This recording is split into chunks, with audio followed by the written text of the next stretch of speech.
Welcome to Talk Purpose and Truth, shifting you into higher consciousness. A show that elevates, uplifts, and encourages listeners to grow, heal, awaken, and evolve. Eden and Kim include bold topics, interviews with inspiring guests, experts, and celebrities, intuitive readings, channeled messages, mental health awareness, and hot topics to expand your awareness. Tune in for unprecedented truth, authenticity, on-purpose discussions. I did want to give, a little info really quick on, we don't very often talk about what we do. And I wanted to start the episode out by just sharing that we've been deciding to give that info to you guys more often just because we want to serve. And so real quickly, Kim, I do life and business coaching and intuitive readings. And then Eden is an evidential medium who does automatic writing and inner child healing. And so we are both available for sessions with clients, and you can contact us through our Talk Purpose and Truth website. So just wanted to shout that out. And go ahead. I said, yeah. Oh, okay. Yeah. Yeah. We're excited. So we've had a few people write in about a common thing we both get with clients and with people writing in is the fear of being vulnerable and the topic of vulnerability. And I just think that that's something that isn't addressed that much. We don't learn it in school. And it's most often felt as anxiety about being rejected, shamed, or judged as inadequate. So I want everyone listening to let that sink in. Like, do I ever feel like that? And so we wanted to start, before we go into more, we're going to be going into like, how can you learn to be more vulnerable? And what are ways and examples of being more vulnerable? And what does that mean for men? What does that mean for women? And how does that affect your relationships and friendships and things like that? But we wanted to start by giving you little stories, little quick stories about how we are being vulnerable. And sometimes being vulnerable is sharing a story of something that happened to you that might at one time have felt embarrassing or vulnerable to share. And the cool thing that I think both Eden and I can say, I can ask you after, Eden, I've done so much work on myself that I've gotten to a place that I don't really feel that vulnerable about anything anymore, because I just kind of let it all out and don't care. Like, I care, but I don't care, if that makes sense. And so I just feel more free. I feel happy. I feel at peace with it. And so if I share something from the past, I'm able to do so without feeling the fear of being rejected or inadequate, because I love because I love who I am. And I'm sure there's a few things here and there I could find that I still have some vulnerable feelings, but I can push past that and do it anyway if I need to. And so I'll start. I'll give a story, and then at the end of our vulnerability topic, we'll give more. So Eden was talking about this topic of being roofied, about somebody she knew. And I said, oh my gosh, I think I was years ago. And I still don't know for sure if that's what it was. But years ago, I think I was like 22, 23. I went to a concert. And I went to see Porno for Pyros, which is the guy from Jane's Addiction. And we went to Big Bear. I think it was like Mountain High or Big Bear. And I was with a girlfriend. And we went up. Back then I drank. I don't drink now. And we went up to this booth that they were selling beer. And it was the guys that actually worked there and represented the beer company. And they were like kind of flirting with us. So I was like, oh, hey, just being nice. And they're like, here, have a free beer. So I thought it was fine because they were the workers. So that's kind of scary because they work there. Did you think, though, did you have a second thought, like, oh, is this okay? Because no, like you did. So you never even like thought about possibility of being roofied there. No, because, it's like kind of the same thing as if you went to a restaurant and someone served you. It was like a little booth of selling it for the company. So you don't usually think like, oh God, the waiter's going to do that, or the worker's going to do that. So I still don't know what happened, but I only had one beer. And all of a sudden, one beer back then I could handle, no problem. It wouldn't even get me buzzed. And all of a sudden, I wake up, like everything was black. I don't even know. I don't remember anything, nothing. Wow. And all of a sudden, I wake up and I'm in this like room where first aid people and like nurses are taking care of me and like checking vitals. And I'm like, whoa, what happened? And they're like, oh, you're in the infirmary. And we carried you here because you passed out. Yeah. And I just remember like being totally like feeling really out of it and strange and sick. And I had contacts so dry in my eyes that they fell out. And so I was seeing blurry because I needed contacts at the time. And so I couldn't even see well. And I felt so sick. And I ended up finding my friend. She came to find me. And I just remember we drove home and I felt like the sickest I've ever felt. Like I felt so gross, almost like I had to go to the hospital. I ended Yeah. up being okay, but it was very scary. Luckily, my friend was there with me because who knows what could have happened. And luckily, I was at a concert Yeah. where they could take care of me. But it just goes to show you it's really hard to know who you Yeah. can trust in something like that because they worked there, you know? That's so scary. I know. One thing I thought of is that you would think that the reason for them roofing someone is so they can do Get with something to you. you. Yeah. Right. But it doesn't seem like they tried to do that. But it had to be something because I hadn't taken anything. It was just one beer. It Yeah. had to be Oh, something. it sounds like it. Yeah. Yeah. So anyway, it's a scary thing. And, Yeah. I felt like weird and kind of stupid, even though it wasn't my fault. Like, I didn't do anything strange. I didn't take drugs or anything, but, Yeah. I remember feeling really freaked out about it. Yeah, for sure. It could be traumatic too. Ooh, maybe that's some Another one. PTSD. Yeah. It's I have lists. I another have lists reason of that, traumas. yeah, another reason you're so crazy. Um, sorry, it's making me cough. Um, yeah, so my story, I feel embarrassed by this. Yeah. Bill? Um, let me think. I feel embarrassed for my younger self. Like Okay. Makes maybe sense. that's it. Um, and I don't know if that's right or wrong, but that's it. Um, some people I've shared this with, but I had a boyfriend when I was younger, and it was starting, I think, in junior high, but it went on for a few years. And it's so dumb, but this is showing a pattern. I'm so dumb. It just shows a pattern of like how much allowed people to hurt me without speaking up. Um, but he would break up with me every summer because he would go to Hawaii with his family, and he would say to me, I want to break up with you so that when I'm in Hawaii, I don't cheat on you. And then when I come back, we'll get back together. So that happened, I feel like at least 3 times, 3 summers. And Mm-hmm. I was just, yeah, okay. Mm. How many years were you with him? It was like 5 on and off, but like a good straight 5, but it was still like kind of not all the way through. But yeah. Mm-hmm. Mm-hmm. Yeah.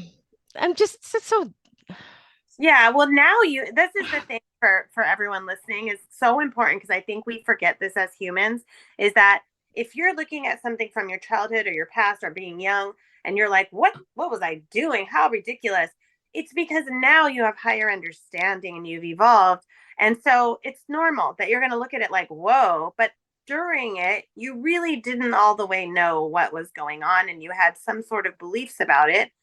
And it's common. It's common that we have, a lot of young girls or young people have mistakes like that where they're like, oh, I put up with that. I can't believe it. But it was just our part of our journey. And so to look at that with compassion for yourself. Yeah, yeah. I wanted at the time, I know the reason I said it was okay is because I wanted he was like the most popular guy in school, and I got to be with him. So it was like I just wanted to make sure I kept him and that he liked Mhm. me.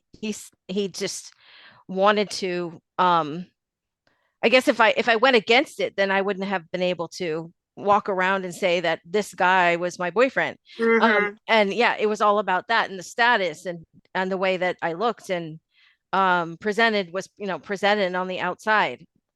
So Totally. yeah, it's acceptance. Yeah. I just wanted to make sure he didn't get mad at me.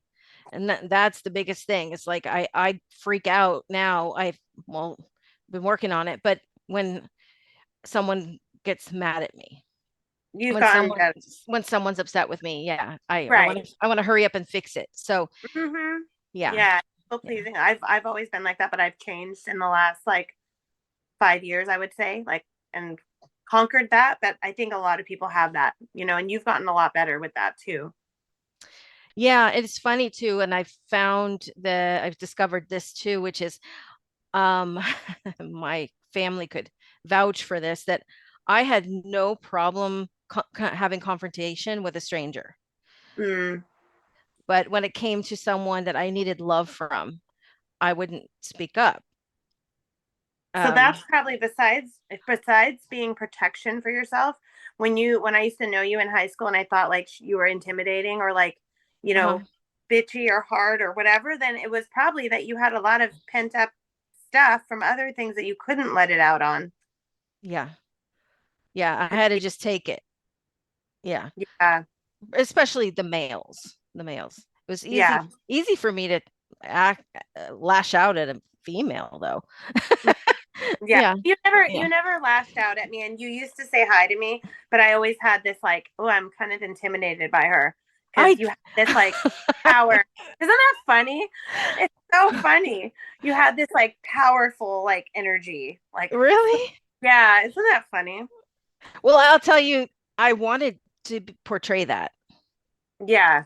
So I'll be honest. I will be honest with that. Not yeah. because like I wanted to people to feel less than me or whatever. I don't feel like I was trying to be mean, but I did want people to think I was like popular and Mm-hmm. to look up to me. Yeah. Yeah. Yeah. How Woo. I Woo know. wee. All right. Well, that was very vulnerable. So, Brene Brown says that vulnerability is the birthplace of love, belonging, joy, courage, empathy, and creativity. And it's only through this that we can forgive, create new ideas, have deeper emotional connections. So, we want to talk about emotional vulnerability here. Yeah. Yeah.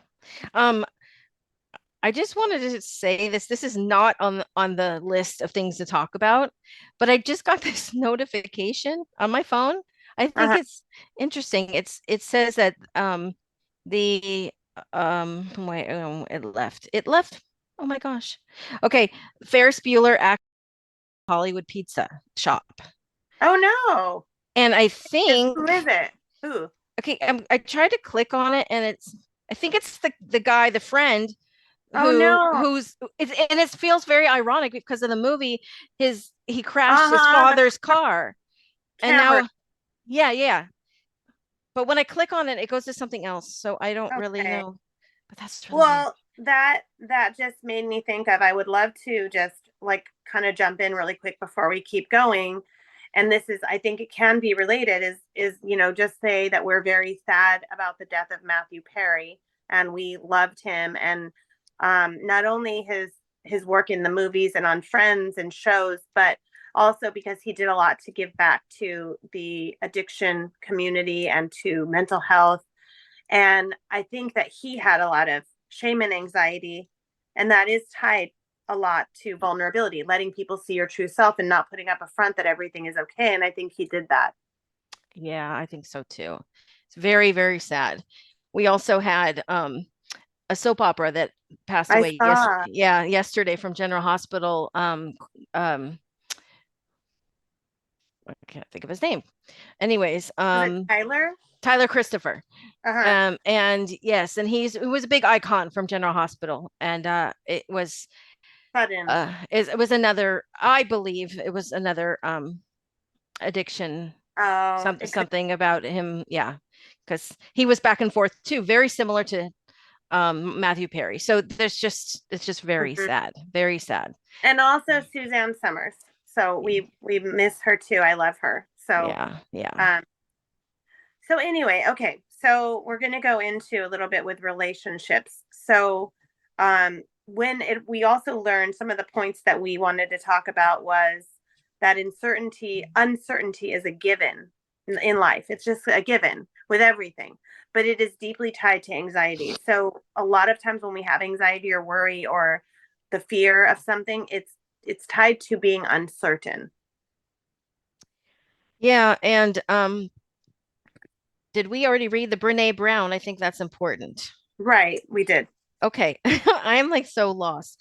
Um, so when we feel the uncertainty, it just like it does tie to so much when we are seeking that from the external. And I think that goes along with like the boyfriend thing, because I think for me, like for example, in that case, if I would was secure inside, then I would have spoken up and said, no, that's not okay with me. I, you know, I think that the opposite of that is people pleasing. Mm-hmm. Yeah. Yeah.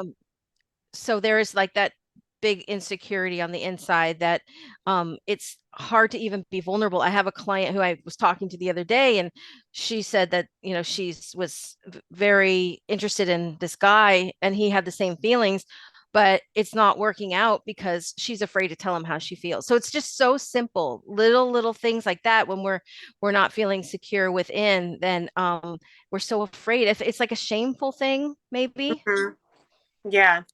Well, just a lot of it can be tied. The fear of being vulnerable and emotionally vulnerable is almost always tied to things in childhood that happened and got imprinted on you, that maybe you had someone make you feel rejected, or maybe you feel a lack of trust in the safety of something. There's so many things that could have happened in childhood. And if you didn't shake them off or heal them or deal with them, then a lot of times that will block your ability to all the way be vulnerable. And that's sometimes what causes some relationships to not work, or like your client, it's not even moving forward.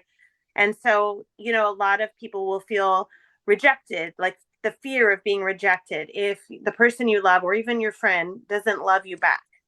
Um, Yeah, yeah. so feeling, a lot of it is tied to feeling unworthy and not loving yourself. So the key is working on yourself, you know, to learn confidence, to learn vulnerability. And sometimes it is doing that, like, okay, let's say you go out with a group of friends and you usually have your walls up, and you actually consciously say to yourself, okay, I'm getting ready for this event and I am going to share something that I don't normally share, and just let it out. Like, I'm just going to push past the fear and let it out. And then let's say you go do that, then you want to make sure you pat yourself on the back and go, okay, my brain, I did that. Like, damn, that was amazing. I feel much freer and lighter and I can do this. And then what happens is you're telling yourself, your mind starts to go, oh, that's a normal way of being. I'm going to start getting in the habit of doing this. And you keep on working on doing that more and more. And you feel lighter and freer and more true to yourself. Yeah, and more true to yourself. I think that's the society where people are really waking up to remembering who they are. Right. There, And another quote by Brene Brown, the other one you can share. okay, which one? Most women. Okay, most women feel that their role is up to balance it all. Okay, I'm reading it wrong. Most women feel that their role is to balance it all, do it perfectly, and never let them see you sweat. Mm-hmm. Brene Brown says this about men. Most men feel that they follow the rule that they need to follow the rules, do not be perceived as weak or be. Mm-hmm. Yep. Like even like asking, the whole, common thing that they say about men, they won't ask for directions. So that's like an actual vulnerability to ask for directions Yeah, or yeah, or ask for help. that's funny. Yeah, but women, this one it makes so much sense. I mean, I can really relate to that. Like feeling Mhm. we want people to perceive us as like having it all together. Yeah. Yeah. No, I used to be like that. I used to feel like I have to be perfect. And so then I would feel really not enough if I acted weird or messed up on something. And until I learned that it was okay, it was actually good. Now I embrace it. And if I do something stupid or silly or whatever, I'll even tell my kids, look, see, you guys, I'm not perfect. I mess up, like show them it's okay to mess up too. Yeah. And I think that's even great on social media. Like sometimes I'll go on social media and I'll do a video and it comes across really dorky, or even on our show, we do this. Like if Like we have, I've been doing this, like everything that we record is I keep messing up. but it's better because it shows people that they can also be vulnerable and mess up and be messy, and it's okay. It's okay to be like that. Another thing, and I know you can talk about this, Eden, is the emotional exposure, the fear that, let's say, your loved one, the person you're dating, your friend will get to know you better than you know yourself, and you fear they will mirror back to you the insecurities you try to cover up, and that they'll see the real you or all of you. So, like, do you know an example of this? That just came up in a session today where she was in a relationship with someone and everything was so good. And then suddenly he just left and she didn't understand. And so it came through, this exact thing came through that he doesn't feel secure on the inside. And she's got it all together. I mean, she seems like it on the outside. And so he doesn't feel worthy of her. But it's also like her confidence, her empowerment, it brought up for him like a reflection, like she's holding up a mirror for him to have to look at himself, and that brings out his own insecurities, and he didn't want to deal with anything like that, so he just escaped. He ran. Yeah. It happens in friendships. Like, I know that my husband's had a couple of friends who admitted it. Like, one friend told me and the other friend told him that they had to stop being his friend because and it's not anything he's doing. He's the same person, but he's successful. He's positive. So they are around him and it's reminding them of what they're not doing. Like, they haven't really like done as much. They're negative. And so it's like a mirror of like, oh no, I'm not doing these things. So I'm going to run because I don't want to deal with that. And I think that sometimes people wonder why they're ghosted by someone. A lot of times it could be something like that. But a lot of times the runner doesn't know that's what's happening. Right. It's amazing guys actually admitted it, because that's rare. Like, it's kind of interesting. Yeah. But also I think that it just brings out so many insecurities too, with like, then she feels like there must be something wrong with her. Yeah. It makes you wonder. But it's important, for those listening, to try to catch that in yourself. Like, am I doing that? Am I shutting someone out? Am I things about myself that I might have to deal with? Because that's very common. Like, some people just don't want to go there. And let's say it's about sharing a very scary private story. That's a common one. Like you're in a relationship, you're in a friendship, and you have this trapped big section of you holding this story of something that happened to you that you've never shared with them.